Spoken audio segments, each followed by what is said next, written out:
सहनावतु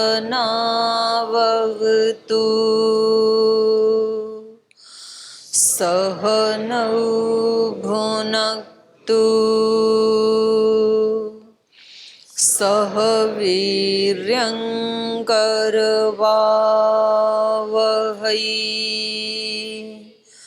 तेजस्विनावधीतमस्तु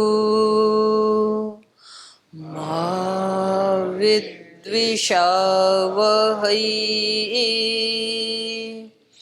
ओम शांति शांति शांति।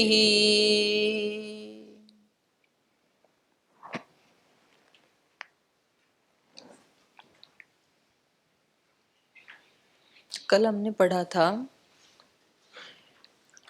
कि बुद्धि की शुद्धि से और राग द्वेष और शब्द आदि विषयों का त्याग करके ध्यान योग परायण होकर के नित्य और अहंकार दर्प काम क्रोध आदि का त्याग करके जो शांत हो जाता है, जिसका मन, जिसकी बुद्धि, जिसके प्राण, हृदय सब शांत हो जाते हैं, तो वो आत्मा ब्रह्म भूयाय कल्पते, वो ब्रह्म प्राप्ति का अधिकारी बन जाता है। इसी को जीवन मुक्ति अवस्था इसी को कहते हैं, यही है जीवन मुक्ति। जब त्यागने योग्य कोई दुर्गुण व्यक्ति में रहता नहीं है और अपनाने योग्य सभी गुण उसके अंदर आ जाते हैं, सहज रूप से कार्य करते हैं और वो शांत हो जाता है, निर्मम हो जाता है, शांत हो जाता है, तो यही जीवन मुक्ति की अवस्था है। इसी को कहा ब्रह्म भूयाय, ब्रह्म के साथ एकाकार होने के लिए। यही ज्ञानी की भी स्थिति है, ज्ञान योग जिसको कहा, यही स्थिति है ज्ञानी की। तो ब्रह्म के साथ फिर एकाकार होकर के ही जीवन जीता है। लेकिन ये अगला जो श्लोक है ये फिर भक्ति योग के बारे में इशारा कर रहा है कि ज्ञान योगी जो है वो तत्व ज्ञान को प्राप्त तो हो जाता है,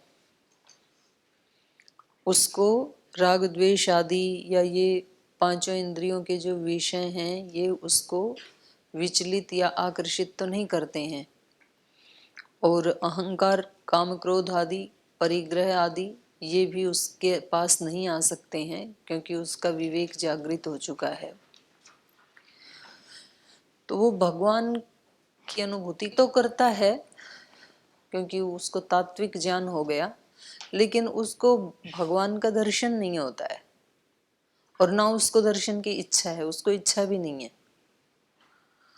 तो इसलिए पहले भी एक श्लोक आया था, तो वहां पर जो भक्त है उसके लिए द्रष्टुम शब्द का प्रयोग किया था। वो देखना चाहता है, भक्त उसका दर्शन करना चाहता है, ज्ञानी दर्शन नहीं करना चाहता है, उसको कहता है ज्ञान पर्याप्त है, मैं खुश हूं। तो ये ज्ञान योग की स्थिति है। तो हम आगे वाला अभी पढ़ेंगे भक्ति योग को। इससे पहले आपका कोई प्रश्न है तो आप पूछ सकते हैं पहले। नो प्रश्न?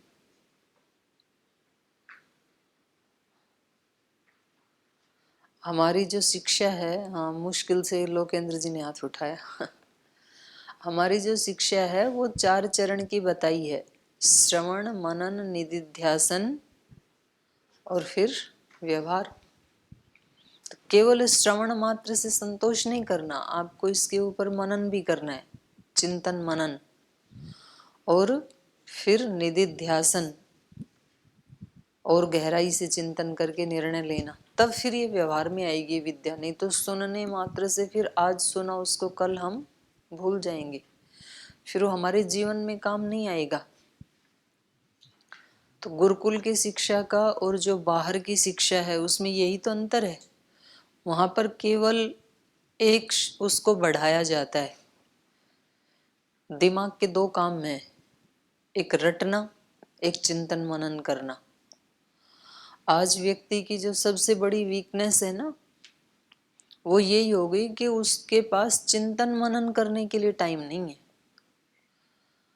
स्कूल में जो सिलेबस है तो उसको टीचर रटवाने में लगे हैं, वो रट रहा है। क्यों रट रहा है ये उसको नहीं पता। ये तो सोचने के लिए टाइम ही नहीं है। भारत की खोज किसने की? वास्को डी गामा ने की। ये रट लिया हमने, क्योंकि जीके में 1 नंबर मिलेगा कम से कम। क्यों की और इससे हमें क्या लाभ हुआ, उसको क्या लाभ हुआ, हमें क्या लाभ हुआ? क्योंकि उस समय वो क्या लगाते हैं गाड़ी में आजकल किसी स्थान पे पहुंचने के लिए? जीपीएस। जीपीएस तो था नहीं उसके पास। तो जिस नाव में, शिप में बैठ के आया होगा और भारत का पता भी नहीं था, चला जा रहा है, तो क्या स्थिति रही होगी उस व्यक्ति की, उसकी मानसिक स्थिति क्या रही होगी उस समय। और अकेला भी आया नहीं होगा, कुछ 2-4 को तो कन्विंस किया ही होगा ना। तो जब उनको बताया होगा कि चलते हैं ऐसे ही समुद्र में, कब खाना खत्म हो जाएगा, कब तूफान आ जाएगा, कब डूब सकते हैं, कोई गारंटी नहीं है। तो कोई साधन तो है नहीं वहां पे, फिर भी चल पड़े। तो कितना ज्यादा उसने उन लोगों को प्रेरित किया होगा, और वो प्रेरित होने वाले भी कितने हिम्मत वाले होंगे। और बीच में चलते चलते कितनी, कोई ऐसे तो है नहीं 2-4 घंटे में पहुंच गए होंगे, महीनों लगे होंगे। तो इतने दिन तक कभी निराशा भी आई होगी, तब क्या सोचा होगा। ये सब सोचने का हमारे पास टाइम नहीं है। हमारे पास इतना ही टाइम है, भारत की खोज किसने की? वास्को डी गामा ने की, बस खत्म। हमें इससे क्या मिलेगा?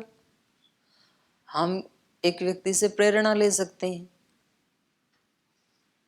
कोई नया सृजन, कोई नई खोज करने के लिए व्यक्ति को कितना रिस्क लेना होता है, कितना धैर्य रखना पड़ता है, कितना उसको साहस जुटाना पड़ता है, उत्साह रखना पड़ता है। ये सोचने का टाइम नहीं है हमारे पास। हम व्हाट्सएप देख लेते हैं, फेसबुक देख लेते हैं, मेल चेक कर लेते हैं, अपना कोर्स पढ़ लेते हैं, भागम भाग पूरा जीवन।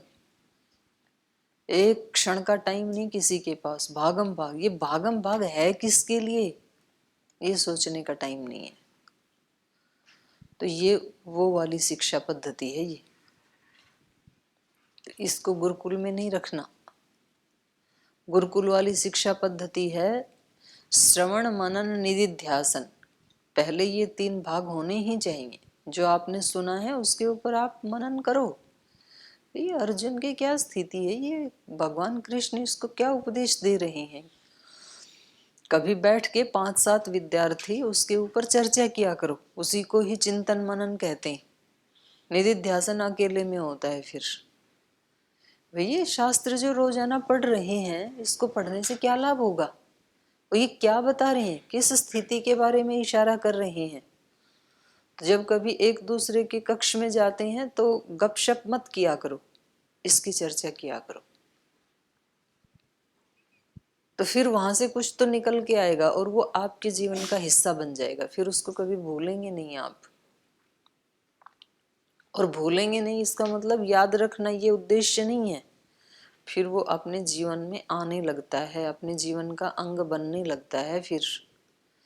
क्योंकि मनन और निधिध्यासन के बाद जो हमने कॉन्शियस और सबकॉन्शियस माइंड में जिस मैसेज को बिठा दिया, जिस बात को बिठा दिया, वो फिर निश्चित रूप से व्यवहार में आने ही लगेगी। उसको फिर कोई रोक सकता नहीं है।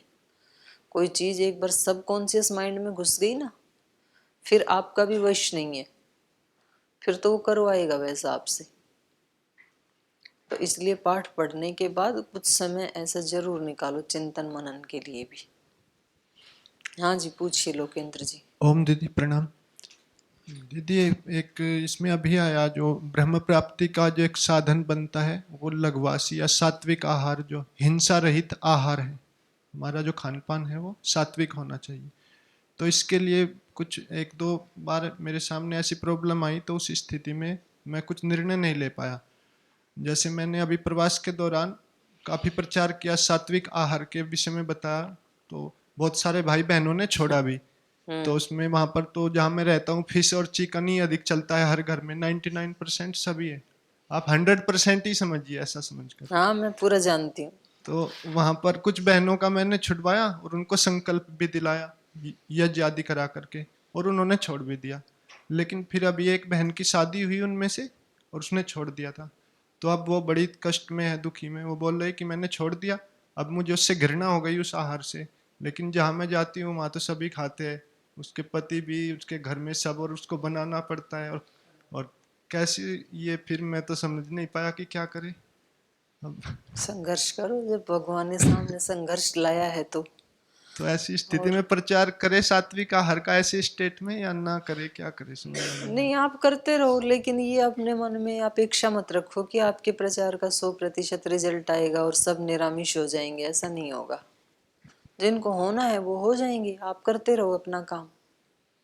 तो उसमें 1%, 2%, 5%, जितना रिजल्ट आएगा आ जाएगा। तो ऐसे महाराज जी से जुड़ के भी बहुत लोगों ने छोड़ दिया, लेकिन अब वो उन लोगों का सदियों से चल रही है वो परंपरा। उनको लगता ही नहीं है कि ये कोई गलत काम भी है, ऐसा लगता ही नहीं है उनको। तो उन संस्कारों को तोड़ना कैसे, आपके एक भाषण प्रवचन से कैसे टूट जाएंगे वो? उतने ही वर्ष लग सकते हैं आपको उसको तोड़ने के लिए, और वो भी तब जब वो चाहेंगे तब तोड़ना चाहें तो। आपके सुनाने के बाद वो सुनना ही ना चाहे तो फिर तो नहीं टूटेगा। तो आप अपना काम करते रहें, सुनाते रहें। अब जिस व्यक्ति ने छोड़ दिया, अब उसके सामने घर में सब कहते हैं इसको खाओ, तो यही तो सारे युद्ध, धर्म युद्ध हैं। अब इस धर्म युद्ध में जो बलवान होगा वो जीत जाएगा। यदि उसकी आत्मा बलवान है तो निश्चित रूप से वो जीत जाएगी बहन, और हो सकता है कि वो अपने पूरे घर का भी छुड़वा दे। और यदि उसकी आत्मा कमजोर है तो वो हार जाएगी, दूसरे जीत जाएंगे जो खिलाने वाले हैं। तो ये युद्ध हमारे जीवन में प्रतिपल चलता ही रहता है किसी न किसी रूप में। हमारी अपेक्षाएं, हमारी कामनाएं, लेकिन उसमें फिर दो तरह की कामनाएं आ जाएंगी, एक सत्कामना और एक बुरी कामना, दुष्कामना। तो दुष्कामनाओं से तो मुक्त होना ही होना चाहिए। उस पहले सत्कामना में तो आओ। अब किसी को निरामिष बनाना ये सत्कामना है, लेकिन है तो कामना तो है। तो कामनाएं जहां जहां होंगी वहां फिर कष्ट तो आता रहेगा। तो धीरे धीरे फिर उनको हल्का कर लो, तनु कर लो। समाधि भावनार्थ क्लेश तनु परणार्थश्च। ये सारा साधन, भजन, अष्टांग योग, ये सब किसके लिए है? क्लेशों को तनु करने के लिए। तो जितनी जितनी कामनाएं तनु होती जाएंगी उतने उतने फिर क्लेश भी कम होते जाएंगे, और उतनी उतनी हिम्मत भी बढ़ती जाएगी। तो ये हमें किसी एक पर्टिकुलर उदाहरण को लेने की जरूरत नहीं है। इस प्रकार से किसी, हम अपने ही जीवन में रोज देख सकते हैं। मुझे किसी व्यक्ति से ये अपेक्षा है कि वो व्यक्ति मेरी बात सुने, और जो मैं कह रही हूँ वो बिल्कुल सच ही है, तो उसको सुनना ही चाहिए और सुन करके उसी के अकॉर्डिंग एक्शन लेना चाहिए। मेरी अपेक्षा है कि मेरी कक्षा में आने वाले सब विद्यार्थी मेरी बात को ध्यान से सुनें, और सुनने के बाद उस पर चिंतन मनन करें, और चिंतन मनन करके वैसा ही जीवन और आचरण में लाएं। तो ये सत्कामना है कि दुष्कामना है? लेकिन क्या ये 100% पूरी होती है क्या? नहीं होती है। 100% नहीं होती है। कुछ कर लेते हैं, कुछ नहीं करते हैं। तो कुछ जो नहीं करते हैं, अब उनको लेकर के जो परेशानी है, जो अंदर पीड़ा है, तो वो किसके कारण है? वो तो अपनी कामना के कारण है ना। तो अब क्या क्या एक्शन लें? अब अगला काम क्या करें? या तो प्रेरणा देना बंद करें, पाठ पढ़ाना ही बंद करें। जब सुनते ही नहीं है तो क्यों पढ़ाना है? या फिर अपनी तरफ से सुनाते ही जाएं। कुछ तो सुन रहे हैं ना, तो कम से कम उनकी तरफ देखें। नहीं सुन रहे हैं उनको क्यों देखें? भाई 10 भी सुन रहे हैं यदि, और 10 भी उस पे चिंतन मनन कर रहे हैं, उस पे आचरण कर रहे हैं, तो सुनाना सार्थक है। और एक भी नहीं सुन रहे हैं पर सुनाने से कम अपने आप को तृप्ति मिल रही है, अपना फायदा हो रहा है, तो भी सुनाना चाहिए कि नहीं सुनाना चाहिए? तो तब भी एक का तो हो रहा है ना, कम से कम काफी है एक का भी होना। तो ऐसे हम अपनी कामनाओं को हल्का तो कर ही सकते हैं, कम से कम कामना ना रहे, ये भी संभव है। तो यदि चलते रहेंगे तो वो स्थिति भी आ जाएगी कि हम निष्काम होकर के काम करते रहें, कामना है ही नहीं, तो वो व्यक्ति को खुद पता लगेगा।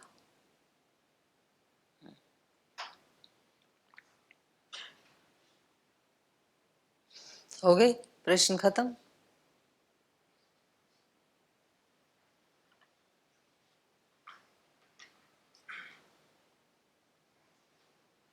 आगे चलो फिर।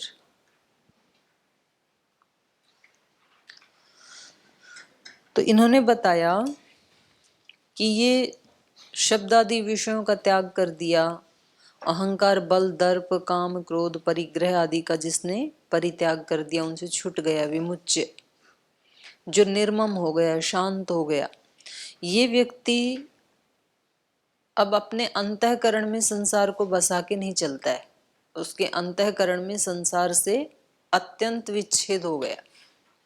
लेकिन क्या फिर वो शरीर से भी उसमें रहना चाहेगा कि नहीं, उस संसार में? तो स्थिति है, एक रहना चाहेगा एक साधक नहीं रहना चाहेगा।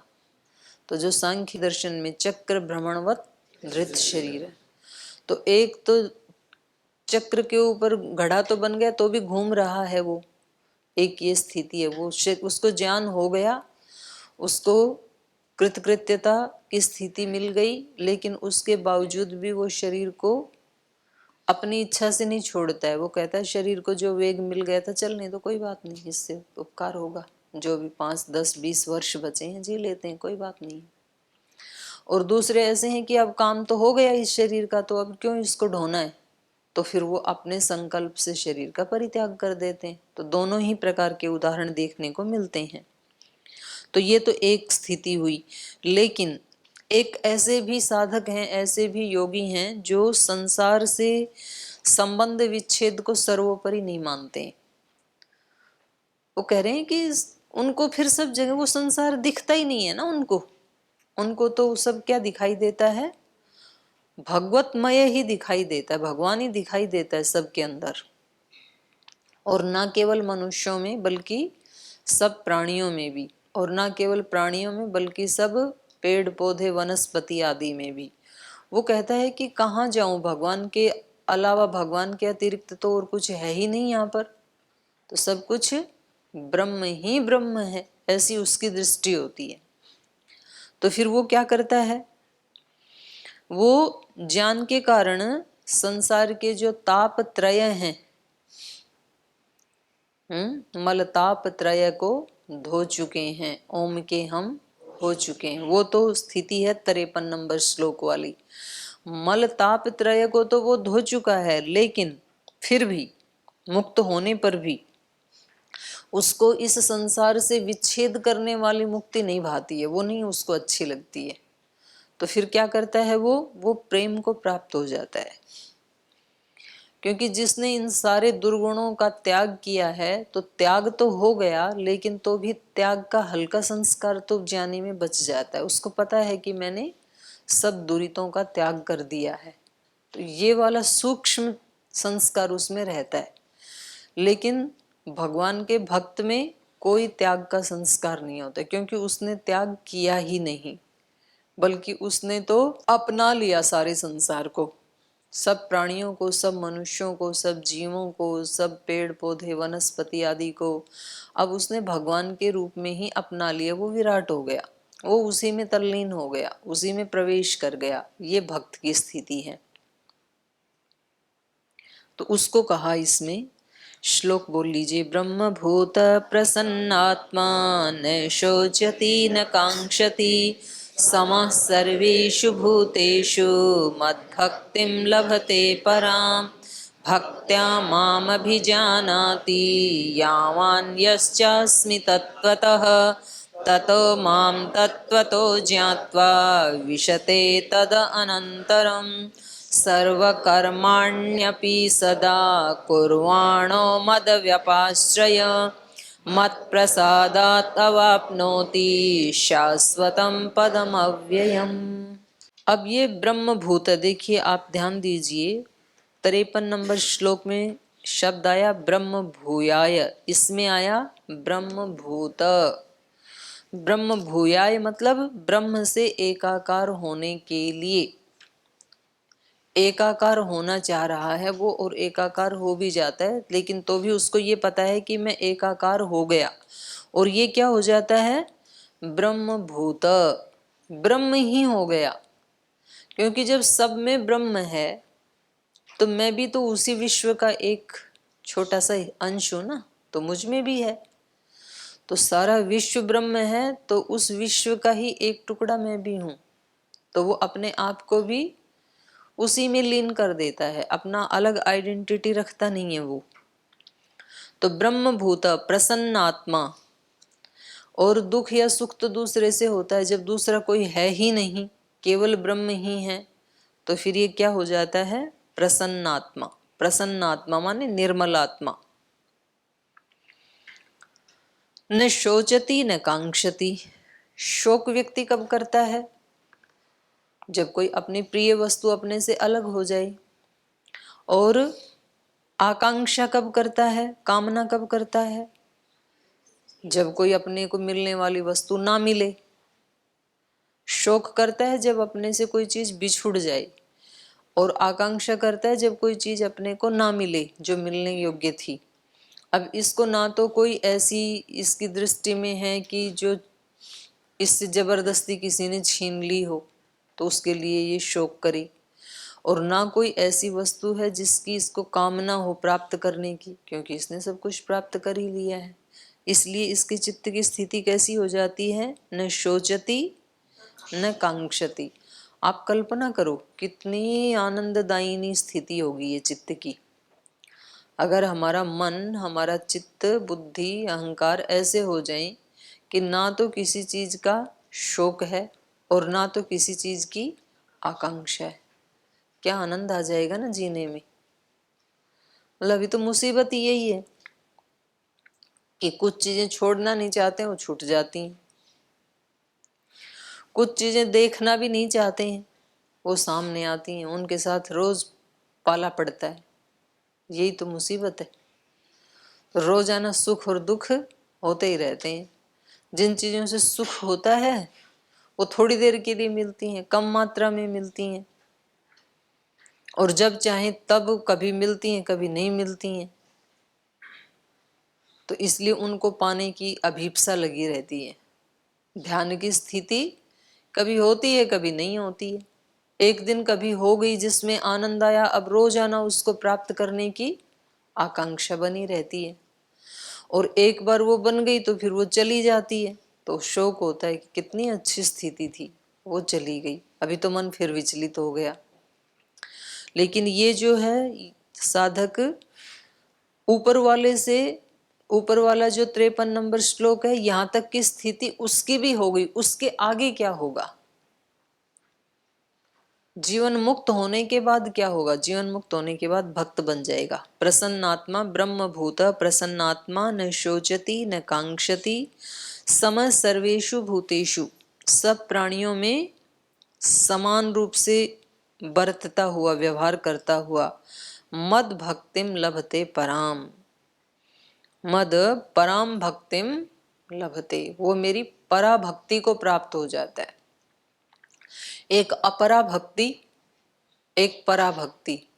अपरा भक्ति मतलब जो संसार की किसी वस्तु के लिए, व्यक्ति के लिए, किसी स्थिति के लिए जब भक्त प्रयास करता है, प्रार्थना करता है, उपासना करता है, वो अपरा भक्ति, जिसमें उसको कुछ चाहिए, भले ही उसको भगवान ही चाहिए पर चाहिए ना, तो ये अपरा भक्ति। और जिसमें उसको कुछ भी नहीं चाहिए, अपने आप को देना है, केवल दे दिया, ये पराभक्ति। तो इस पराभक्ति को वो प्राप्त हो जाता है। तो ये बहुत ही ऊंची स्थिति है। तो इससे ये पता लग रहा है, एक जो हमने पढ़ा था ना उसमें 6ठे अध्याय में, ज्ञानी से, कर्मी से, और तीसरा क्या था, कर्मेभ्यश्च अधिको योगी ज्ञानेभ्योऽपि मतोऽधिक, नहीं, हाँ, कर्मेभ्यश्च अधिको योगी तस्मात् योगी भवार्जुन है। तो वहां पर 3 आए ना, ज्ञानी, कर्मी और तपी, तप करने वाला।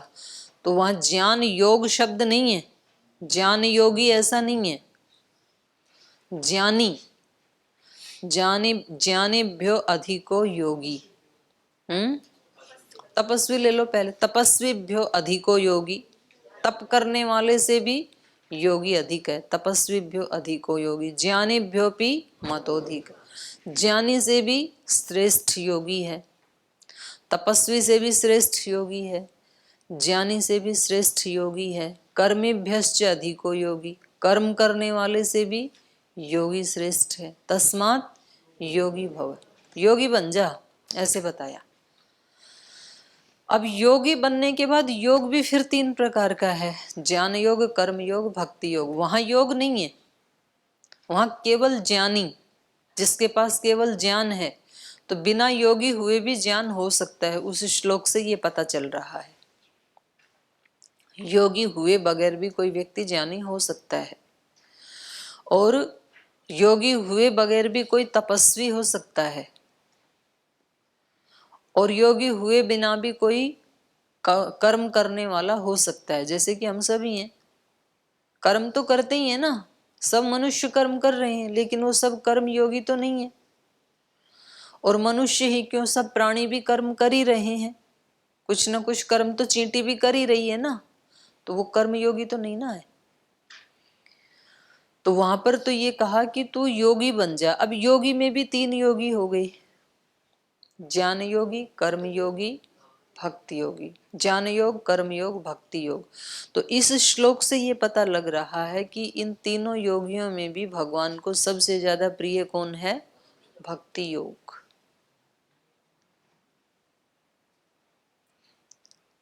तो 53 नंबर वाला जो श्लोक है वो ज्ञान योग का है, ये भक्ति योग का है। ऐसे उसमें भी आया था ना, 12वें अध्याय में भी आया कि ऐसा ऐसा भक्त मुझे प्रिय है, तो उसमें भी भक्ति योग ही सबसे श्रेष्ठ है। तो आगे कह रहे हैं, भक्त्या माम अभिजानाति यावान यश्चास्मि तत्वतः ततो माम तत्वतो ज्ञात्वा विशते तदनंतरम। भक्त्या माम अभिजानाति, और ये जो पराभक्ति है इसका फल क्या है, इसका फल ये है कि उस पराभक्ति से माम अभिजानाति, वो मुझको तत्वतः अभिजानाति, संपूर्ण रूप से, यथार्थ रूप से जान लेता है वो मेरे स्वरूप को। यावान यश्चास्मि, और मैं कितना हूं, मेरी शक्तियां क्या हैं, और मैं कौन हूं, अपने स्वरूप को भी जान लेता है, अपने वाले को भी जान लेता है, और ईश्वर के स्वरूप को भी जान लेता है। या फिर इसका दूसरा अर्थ ये है कि मैं ब्रह्म यावान कितना हूं, मेरा विस्तार कितना है, उसको भी वो जान लेता है, संपूर्ण रूप से जान लेता है। इसका मतलब ज्ञानी एक अंश में जानता है, संपूर्ण रूप से नहीं जानता है। भक्त यावान चास्मि, मैं जितना हूं और मैं जैसा हूं उसको तत्व से जान लेता है वो पराभक्ति वाला। क्योंकि पराभक्ति वाला तो बिल्कुल भगवान के बिल्कुल तदाकार ही हो गया, वो तद्रूप ही हो गया।